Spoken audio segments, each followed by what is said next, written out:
علیکم ورحمۃ اللہ وبرکاتہ۔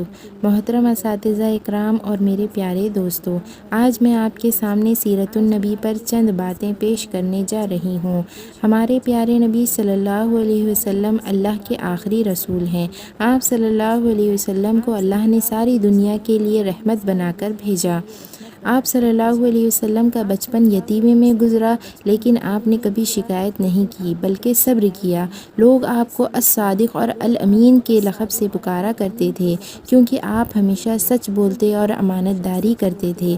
نبی کریم صلی اللہ علیہ وسلم نے ہمیں اچھی باتیں سکھائی، جیسے سچ بولنا، بڑوں کی عزت کرنا، چھوٹوں پر شفقت کرنا، نماز پڑھنا اور دوسروں کی مدد کرنا۔ آپ صلی اللہ علیہ وسلم نے فرمایا، تم میں سب سے اچھا وہ ہے جو دوسروں کے لیے اچھا ہے۔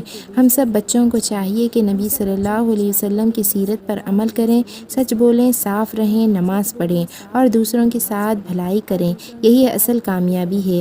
اللہ ہمیں نبی کریم صلی اللہ علیہ وسلم کی سچی محبت عطا فرمائے اور ان کی سنت پر چلنے کی توفیق دے، آمین۔ السلام علیکم ورحمۃ اللہ وبرکاتہ۔